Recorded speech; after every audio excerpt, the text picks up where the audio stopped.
10 taong gulang na batang nakikipaglaro sa kanilang kapitbahay sinakmal ng aso sa Mangaldan, Pangasinan. Tutukan sa report ni Sandy Salvacio. Labis ang pag-aalala ni Aling Rachel matapos umanong sakmalin ng aso ang 10 taong gulang niyang anak sa Mangaldan, Pangasinan. Nasa bahay ng kapitbahay raw ang anak at nakikipaglaro sa batang anak ng kapitbahay nang atakihin umano ng aso ang anak niya. Dahil sa pangambang may rabies ang aso, agad na pinaturukan ng bakuna kontra rabies ang anak niya. Siyempre, po ako, parang nanghina po ako na nakagat po siya ng aso na gano'n. Baka anong mangyari po sa kanya. Kaya dali-dali ko pong kinuha yung bata at pinaturo ko po doon sa Agad din namang nagbigay ng tulong kina Aling Rachel ang kapitbahay na may alaga sa aso. Ayon sa may alaga ng aso, hindi raw nila inaasahan ang nangyari dahil maamo at hindi palagala ang kanilang aso. Posible raw na sa kalagitnaan ng paglalaro ng mga bata ay nasaktan ng aso, kaya ito nangagat. Tiniyak nila na regular na napapabakunahan ang kanilang aso.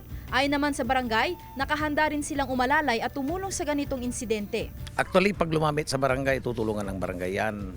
Sa totoo lang, ang ginagawa namin, i-assist namin sila through provincial hospital or government hospital kung saan nila gusto.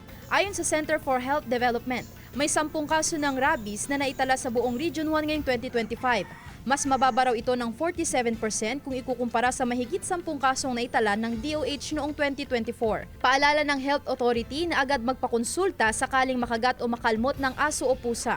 Pumunta po agad sa pinakamalapit na Animal Bite and Treatment Center sa inyong lugar at ipacheck po yung inyong mga injury, yung inyong mga sugat at kagat at kalmot at para malaman kung kayo po ay bibigyan ng bakuna o hindi.